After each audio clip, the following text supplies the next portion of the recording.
Welcome to Metaphysical. Have you ever heard of haunted objects in the Cairo Museum? Is there any evidence of items being kept from the public view and hidden away? We're going to talk about Sir William Petrie, who found ancient objects of an unknown nature. We'll also get into remote viewing of haunted relics of Egypt and so much more. So join me, investigative researcher Rob Counts and remote viewer John Vivanco, for a show that's out of this world. Yeah. Howdy, John. Howdy. Howdy, partner. Doing good. Good. Yeah, we had a good first episode on this series. We talked a lot about the strange Cleopatra's Needle in New York City. And, we start talking about elites whenever these things come up. And I think we're going to get into a little bit more about that today, aren't we? Yeah, I think we will. I mean, when we get into that whole thing about the needle being brought over and stuff, it's like this is a whole other area of literally like utilizing earth energy, using relics, Egyptian relics, to move earth energies for more power. Ultimately, that's what I think. This relic, I believe, is the one in London because the base is different than the one. But this is the sister needle to the one that's in Central Park. But it's so curious how governments like really go after the Egyptian artifacts. Why is that? Yeah. Right. But it's not, and it's governments, or is it just a specific group of families that have some knowledge that we don't know? Because it seems to be that the same names are always at the bottom of different things, whether it be Rockefellers or Vanderbilts or whatever, what have you, Right. Yeah. So true. It's the same names. They go after this material. I think this literally has to do with understanding an older technology. And I think part of this is a little bit similar to sites like Stonehenge, where these families have documentation of stuff from previous ages that is an older technology that they're trying to recreate, And I think, like Stonehenge and sites like this, I do believe that these sites were trying to mimic. They were creating energy, absolutely creating energy, and they're trying to mimic something that they knew about on a technology side. And I think that we might be seeing the same thing with the setup of like Washington, D.C., and these guys bringing in Egyptian relics, monuments in order to move energy. I think it's the same, maybe the same idea here. Well, and you've been tasked on viewing some stuff in the Cairo Museum, right? What actually went on with that? Well, we were doing a project, and we were doing a different type of remote viewing methodology. So normally with remote viewing, people will do it on paper by themselves or with somebody who's monitoring them. And they'll be writing and sketching for pages. You know how it is. You've done it before. And that's like the regular remote viewing methodology. Right. But we will often use a different methodology, and that is a group of remote viewers all together doing a form of what I call non-local image streaming. And that is basically just remote viewers who are not writing stuff down. They're perceiving things and saying it out loud. And when you're doing this kind of technique, you can sense, see, and feel the other remote viewers. Yeah, I was going to say you probably feed off one another, right? You do. You feed off one another. You'll see the same things. You'll experience the same things. You'll be able to tell other remote viewers to go here, go there, and see what they perceive in that moment. And so it's a different style, a different way to remote view that can be very fascinating. It can be very impactful and even more visceral. Like you can have more reactions physically and have more interesting experiences than the regular on paper sessions. So we were looking at one point, we knew of a location in the Cairo Museum that was like off limits to the public. And we wanted, it wasn't just like administrative or cataloging. It was something different. Something else was going So off. you're tasked to look at the stuff that no one's supposed to look at. Basically, yeah. I just want to make that clear. Yeah, that's really what it sounds really fun. We were trespassing, is really what it was. We were psychically trespassing. Right. So I remember this. So we were all, it's like we there's like an entry point that happens when you go in as a group. And we were at the base of these stairs. Everybody was there. It was like 4 or 5 of us remote viewers. And we were perceiving that we were at the base of these stairs. And so it was like, okay, we need to go up the stairs. So each one of us starts making our way up the stairs. We get up to the top of the stairs, and there's like this yellow like ribbon barrier that you're not supposed to cross. So we go through that, and then we go down this hallway and into this doorway. When you're remote viewing and you have a specific task that you're supposed to do, your subconscious is just going to take you to that task. So we all knew what to do and where to go. So we go into this room, and in this room it's just filled with junk, just all sorts of stuff that is dark, dusty, and kind of just locked away. And it reminded me a little bit about, at the end of Indiana Jones. Yeah, exactly. Where they're like stacking all those crates. Yeah, the crates. Like literally popped objects. into my head while you were talking about all this. Yeah, exactly. So it was like that. And so what I began to see, it was like that. Nearly immediately was stuff that was like relief, like low relief type stuff, as well as statue type stuff that was very alien in nature. Like all of us were beginning to see things that were reptilian. Wait. So when you say alien, you're not in nature. You're not just saying like strange. You're saying like actual extraterrestrial. Actual extraterrestrial representations in stone, in writing, as well as artifacts, Okay. So meaning, I'm just trying to get clear here, okay, on what you saw is you're looking at Egyptian hieroglyphs, but instead of them depicting human beings, we're looking at actual alien beings that are being depicted in the hieroglyphics. Actual alien beings, specifically reptilian style.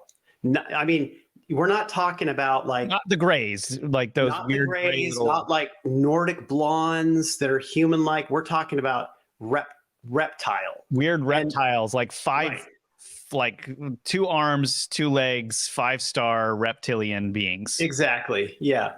And so one of the weird things about it is that these objects had the energy of them imbued in it. Like literally, it wasn't just the objects. It was like it had that energy in it, which is kind of freaky when you're remote viewing, because when you remote view this kind of stuff and it has that type of energy in it, it can be confrontational towards you in general, especially when you get to the reptilian type stuff. So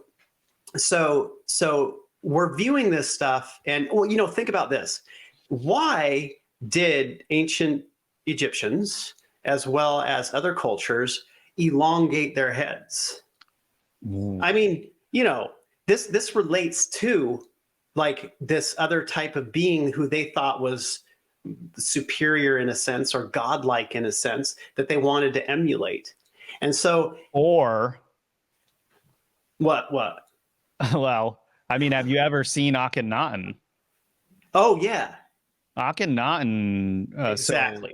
So there are some people trying. This is my understanding, right? After a lot of research, is there are some people that were elongating their skulls, but then there were some people where the type of elongation was too, like, not possible, not physically it possible. Was not possible. Exactly. Meaning, so the elongation impossible. Right. Yeah. And Akhenaten, this was a very strange figure. We're looking at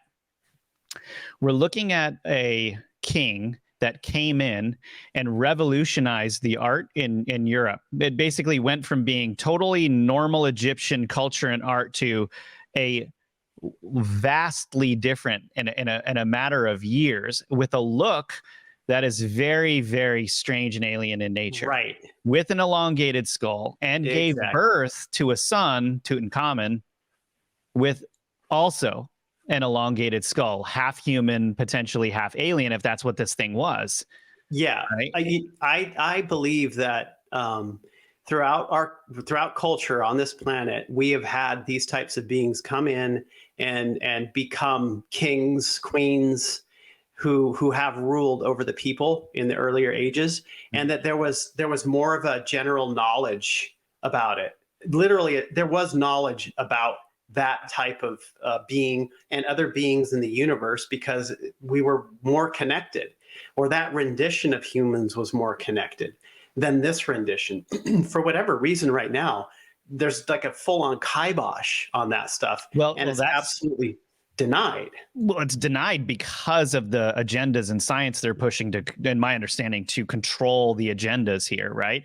So Right. there are certain people that have this belief or this belief system, but they do not share that information. And I've told you about this before, like the Yeah. way that if the world was a Venn diagram, it would be like three circles interacting with one another. It'd be politics, Right. aliens, and the occult. And if and all Exactly. of those intersect, and it's all that is like basically how all of this stuff is operating. Exactly. It's really You know, bizarre. it's interesting. I'd been reading something from some psychic. I love reading a lot of like weird psychic information to understand, Sure. like, what people are potentially getting or potentially making up, which it's always a grain of salt that we could potentially task remote viewers on or get new ideas. And I remember this one guy talking about how the old bloodlines here on Earth, like not necessarily the Rockefellers, but older ones, Oh yeah, that there's a the bunch of those bankers, in right? Italy. The banker side, they literally, their bloodline goes back to the families that were human based, that would take care, that would be the sort of high priests to the aliens who were ruling this planet in a sense. And so those beings left, and those families believed that they could take this place over, and that's been fed through their bloodline and ideology, that they've literally tried to take the planet over because they believe it's their right to do so. So even though they don't have that, bloodline in them that is alien to speak of, I think those ideas are fascinating to me, and I often wonder about them. And why? Because I don't believe that people can be so heartless and so uncaring for other people that they would do something like that unless they believed something so erroneous or strange. It doesn't make sense to me. Well, yeah, and I mean, and there's all kinds of different evidence of this that goes back a really long time. I mean, we've got so many different bizarre stories and different versions of bizarre stories, where almost it's like people have a hard time understanding the history themselves, and they're trying to like find it again. I mean, Right. the Sumerian and Assyrian cultures, like some of the ancient, the more ancient religions where like the JP Morgan Museum in New York City is bizarre. I mean, the types of artifacts that he had in there were very Assyrian, Sumerian, Babylonian type stuff. And I mean, Right. this is the guy who's quoted as saying, millionaires don't believe in astrology, billionaires do. Right. I mean, that's nuts. Right. Yeah. And I've been to this place, and it's, the kind of stuff that he was collecting was Wow. very weird. And Yeah. the rooms have strange feelings in them as well, of course, because Right. these artifacts are carrying, some of this. Right. And Wow. there's a lot, like, look, I mean,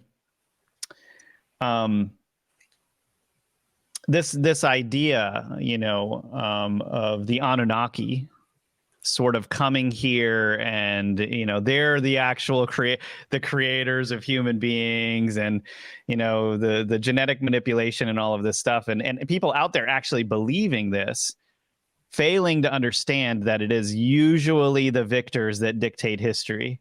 Yeah. I mean, if you were trying to enslave a group of people, wouldn't you tell them that you created them? So that you might. Yeah. Right. Unless something happened where your ranks were destroyed. Yeah, but the thing is I do believe there was genetic manipulation on a certain groups of people for sure. There were, because, yes. Absolutely there were. However, the idea that they created the human race and all of that stuff. No, they didn't create. It was just manipulation. Literally just manipulation. Because they don't have the power to create it. And what we've gotten with this has been, we've remote viewed this over the years. So I can't even tell you how many remote viewers have viewed this, but when we view the Garden of Eden story, what we get is that lab. We get a lab, literally a genetic lab. That's weird. Yeah, and the thing is, though, is that's not that hard to believe if you're simply trying to explain something about an ancient, Atlantean technology that the future people aren't going to be able to understand. So let's simplify the story. Right. Exactly. I mean, it's not that difficult. And the Atlantean technology, according to the research I've done, was highly advanced and technological to the point where some of that stuff was like we're talking about a deeper understanding of biology, which is so strange because science puts so much emphasis on external things instead of going inside, and their technology was totally the opposite of that. Totally the opposite. It was an understanding of the world by understanding ourselves much more, to the point where yes, it destroyed itself. Because, these people, my understanding is these people got very advanced, but also just sort of started getting more and more rotten the way that people now are. And eventually, a gigantic flood came and wiped everyone out. Right. Right. I mean, that's what we see. That's what we see with remote viewing, that there was a high technological advanced side that was different than the type of tech we have now. It was more internal. The consciousness was a part of the technology in a sense. Absolutely. And it was it wasn't this full on only 3D materialist viewpoint. It was something different. It was utilizing different types of energies that occur naturally. This is how you get free energy to a degree. This is another aspect of it where you utilize energy that's already there and enhance it ultimately. What's the point in creating energy where from you scratch. have a resource that's going to run out? I mean, there's no point in that. Well, and it's the Earth itself has so much energy. I mean, this is what Tesla was doing. This is why Tesla got suppressed, is he was like, there's so much energy here. I just made a mechanism that can pull it all out of the air. Exactly. And then, JP Morgan was like, I can't make money off of that. So let's go ahead and defund you. Destroy your Tesla coil, and we'll take all of that information and make a whole lot of money off of it. Yeah. Right. I mean, this is the thing that actually drives me crazy about, the Tesla cars these days. I feel like, I mean, when you get to the whole battery side. Oh, the lithium. Ridiculous. I mean, come on. I know. It's ridiculous. And to call it Tesla, I have a real big problem with that. It's a lot of gaslighting going on there. It is. At the same time, what surprises me most about that is, I will say I appreciate what Elon Musk is doing these days in terms of what he's doing. Yeah, I understand. And all of that stuff. Yeah.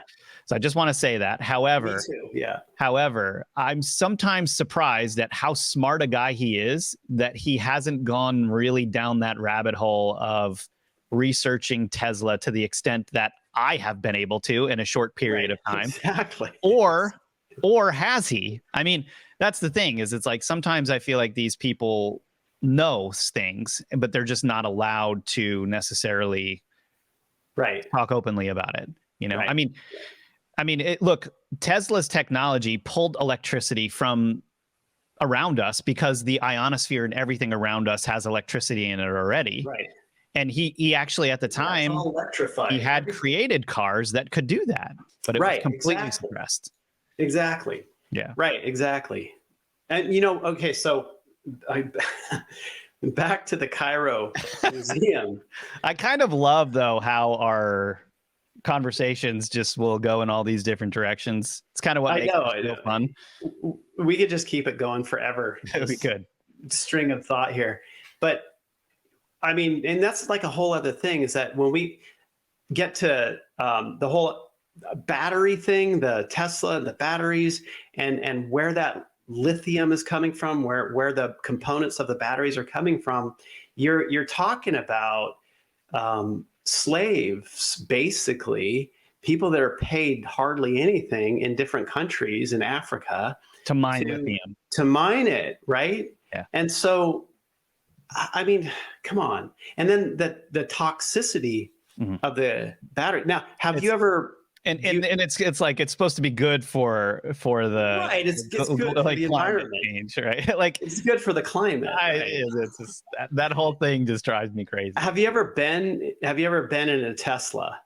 Yes, I have. Yeah, right. So, I every time I get into one of those, my whole energetic and electrical system freaks out because of the intense EMF. Like I can't be in those cars. Like I don't want to be in that like EMF box. Well, and it's not just, it's okay. Yes, there's the EMF part of it, right? But then also the strange silence of driving one. Like how many times have you almost gotten hit by a Tesla? Yeah, you can't hear it. Yeah, it's like it's bizarre, Yeah, I know. It's like walking through a parking lot. All of a sudden, there's something honking at you, and you didn't hear it, and it's a freaking Tesla. I just had deja vu. That hasn't happened to me in a while. All right. So anyway, Cairo Museum. So reptilian stuff. Now, when you get to Sir William Petrie, and he was an archaeologist who in 1880 had gone to Giza, and he had access to everything like a lot of Westerners did back then in exploring what was going on in the Giza Plateau. So he purportedly had found an object, a disc-like object that was alien in nature with alien inscription on it. And then he had also apparently found two mummified, small, large-headed beings.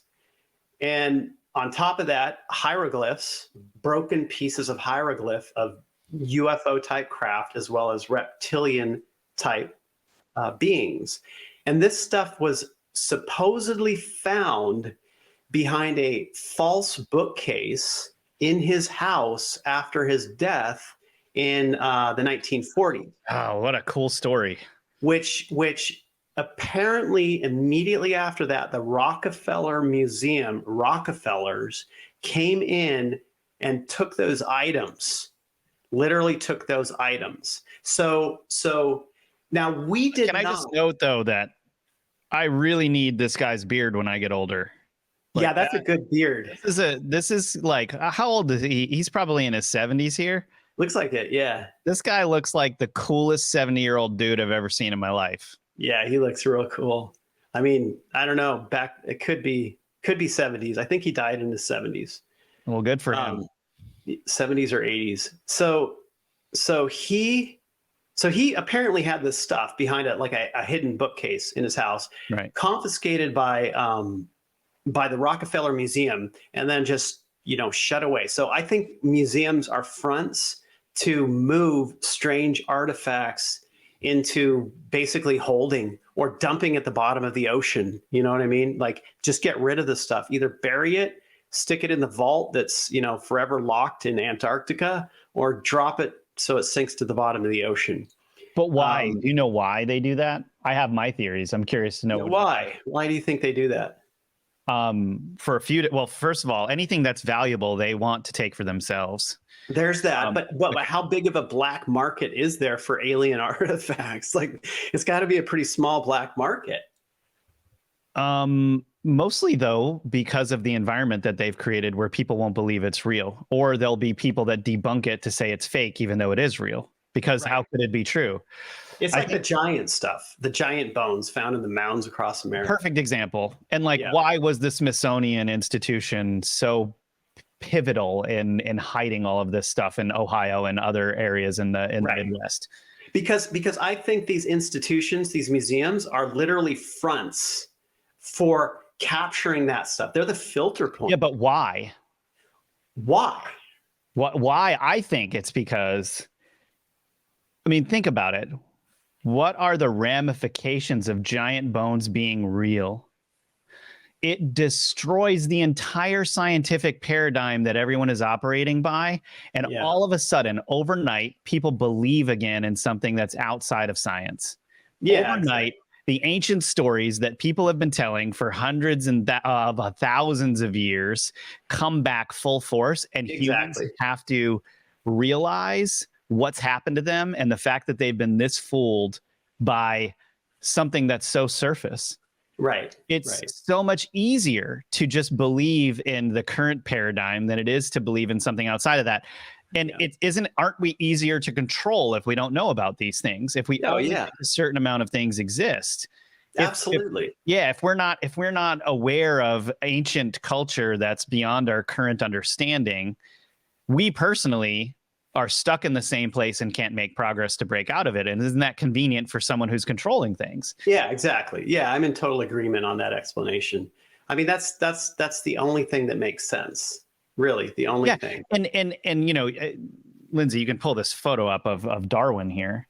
We've got Charles Darwin, who himself didn't really even believe his own theory. He was No, like, he didn't. no, he didn't. He was just like, and then he gets pushed by Marx and Engels to basically back up communism, communism being the thing that, like, it's the neutralizer. I mean, Right. like, communism has pushed atheism in our world more than anything else out there, to the point where now it's like science, communism, and atheism are everywhere. This idea of Yeah. socialism, you know, and I think, like,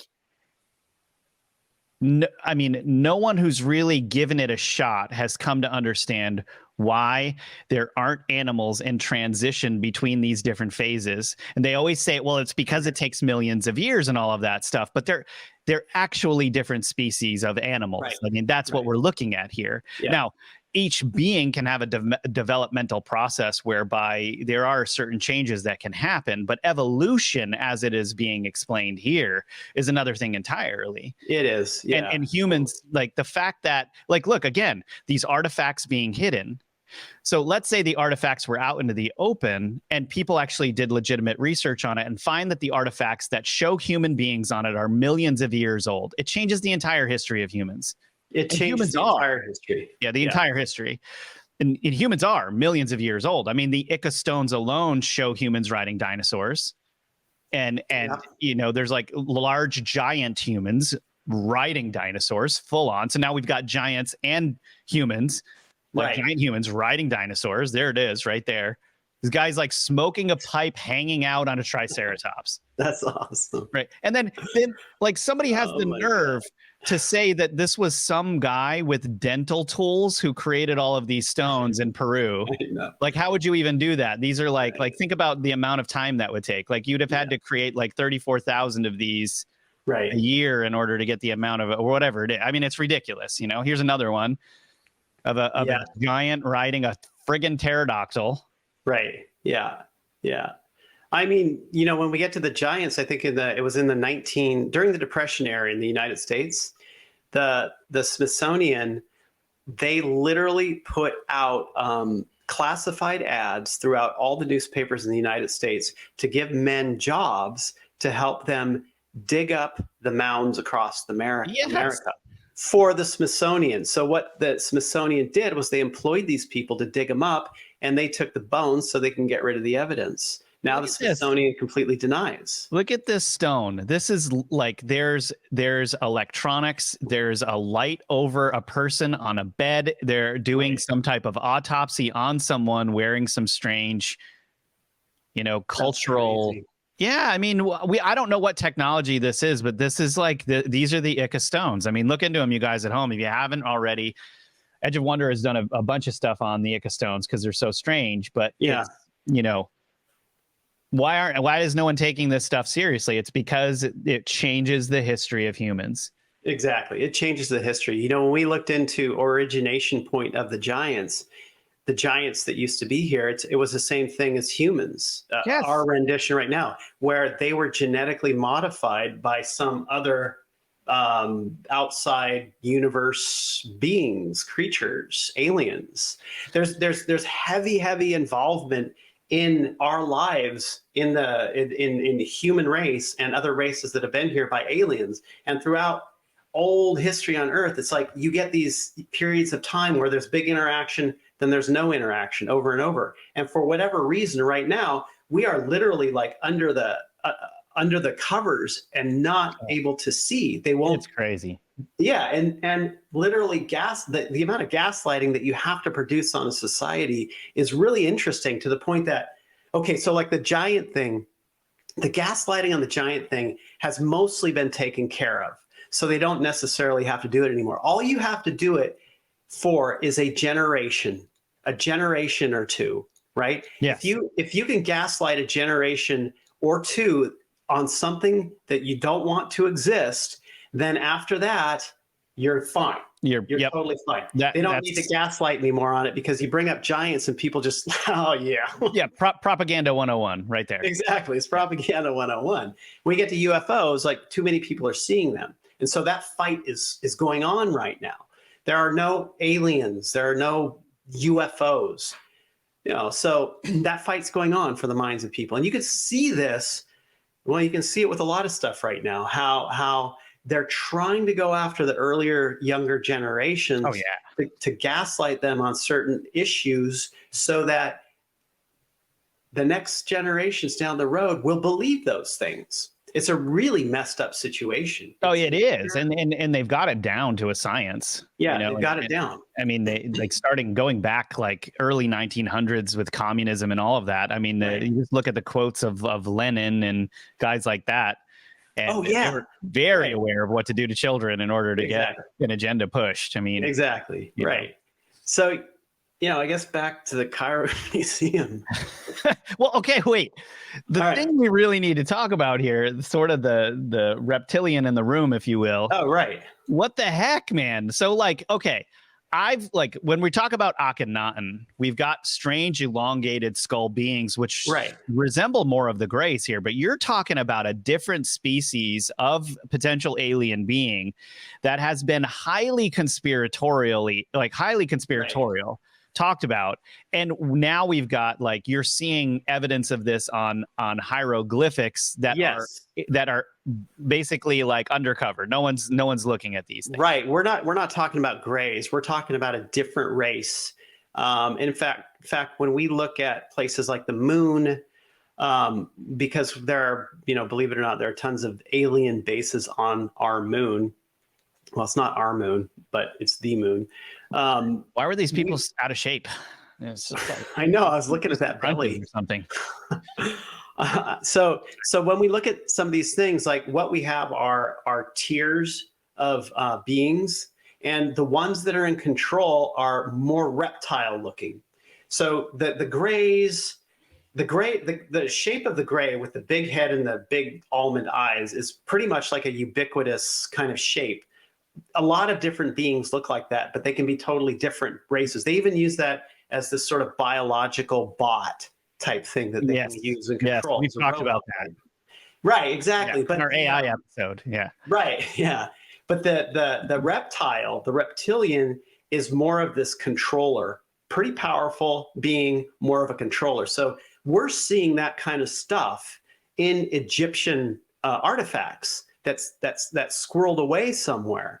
And it could be, like, this is connected up to Sir William Petrie, where they actively seek out this stuff. They've removed it from these locations and stuck it in their holding tank, if not just gotten rid of it altogether.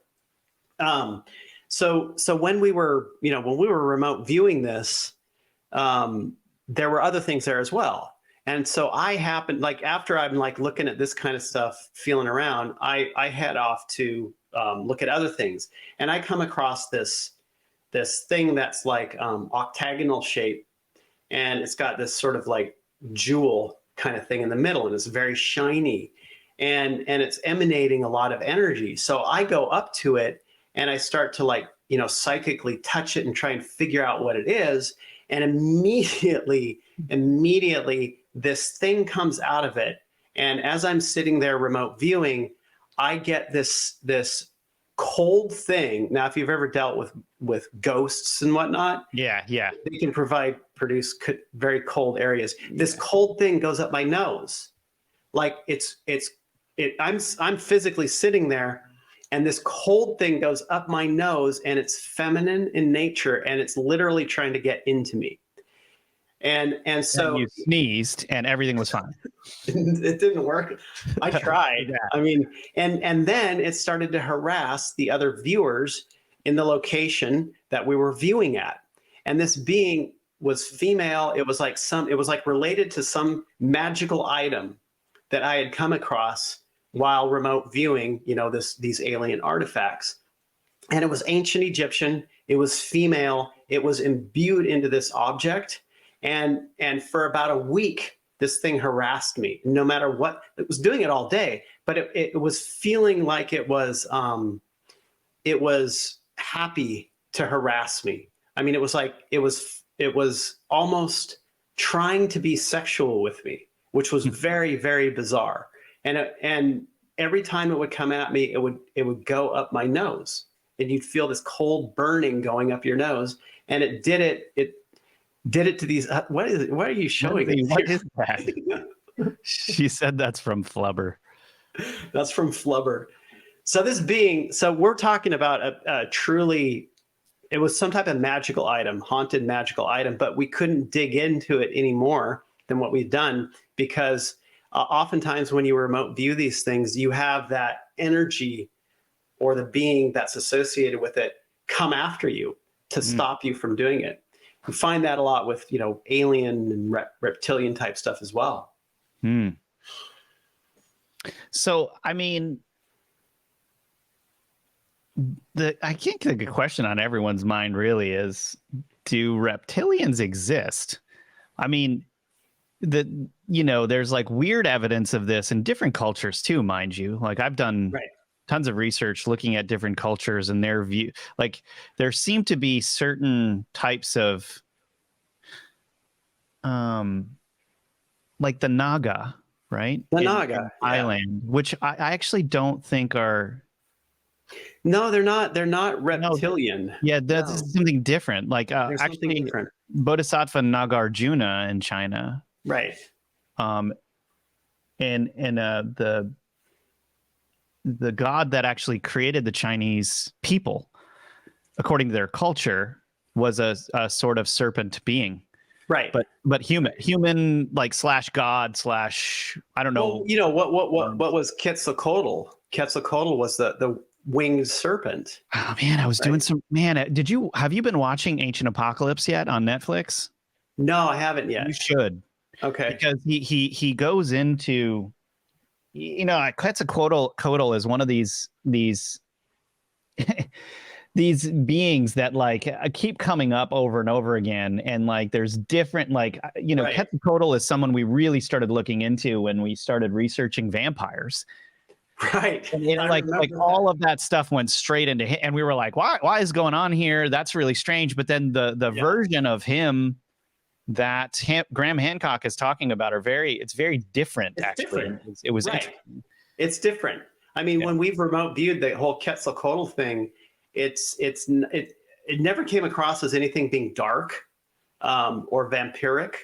There may be an aspect of that, but we haven't run across it. It more was like a mover of society and culture that came from a different world. Yes, and that's what Graham Hancock is talking about. But something look, I can't explain a lot of this stuff, so I'm not trying to paint Quetzalcoatl badly. I don't know, but there's some weird cult stuff too, and blood drinking in that area that came about where whoever it was, it probably destroyed the culture. Probably did. Yeah. I mean, vampire. Oh my gosh. Actually remember when we were doing some remote viewing around the vampires, we were looking at we were looking at two of them that you wanted us to look at. Do you remember who they were? It was a male and a female. Oh, there was so vampire stuff would have been Vlad the Vlad Impaler, the Impaler, okay, and Elizabeth Bathory.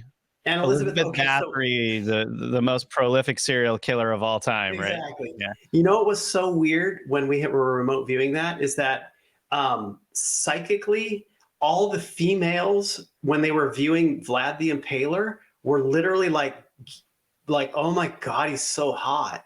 You would love this guy. He's so charismatic and hot.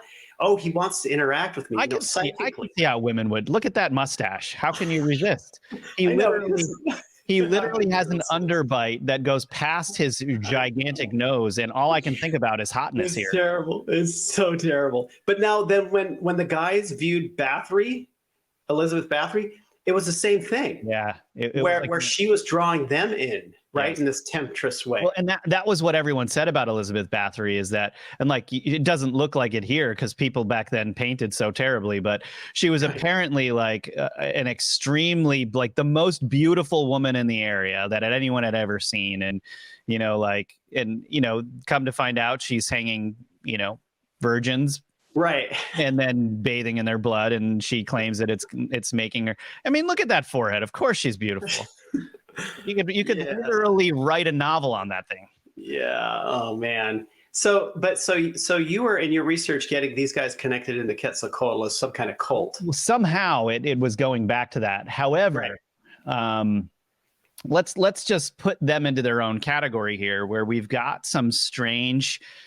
We probably do an episode on this, but we've got some strange figures, both in something called the Order of the Dragon, and it's relating back to reptilians. And then the more you look into reptilians, which is what we were talking about before on these, hieroglyphics and stuff that are being hidden, it just goes down a strange rabbit hole, and it comes back to that same Venn diagram that it's like politics, occult, and alien beings, and they're all like, it's all weird, one weird thing like this.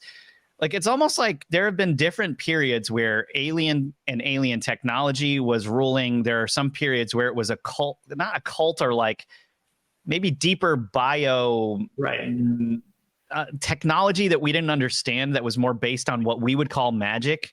Right. And then like now we're in this uber political, like science minded, era. And man, just strange. I don't know how we got on Dracula, man. That's crazy. But yeah. I think it could be some kind of weird misinterpretation. Well, I mean, think about.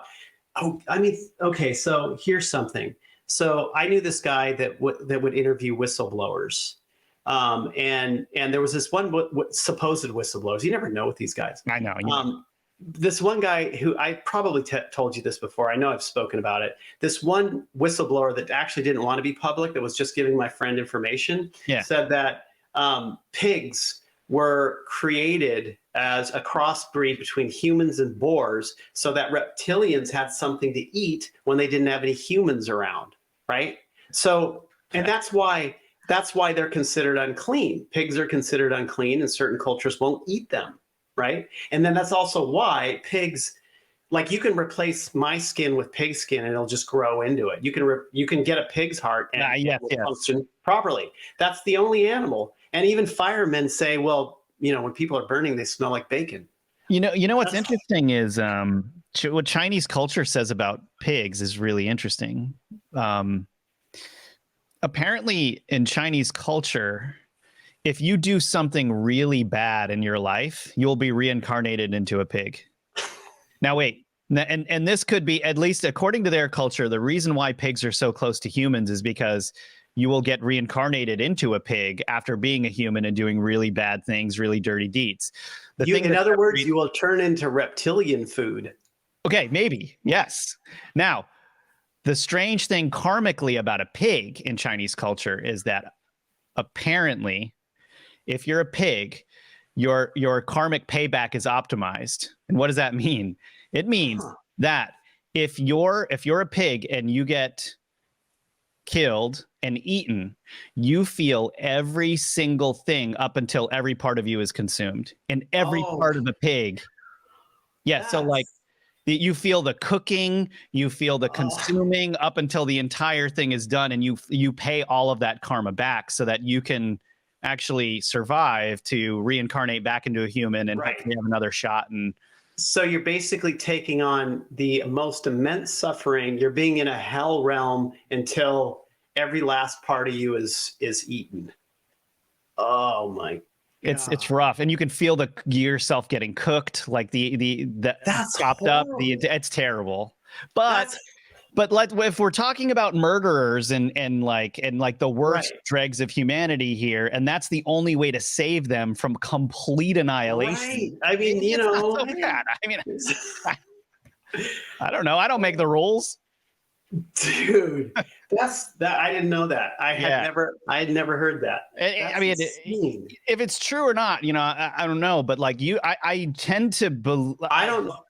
I'm more apt to believe what a lot of ancient cultures say about what's going on than I am to not these days, just because of how messed up and no, I agree. Exactly. Totally. Yeah. Totally. Right. But I mean, what does that do for like me wanting to eat bacon?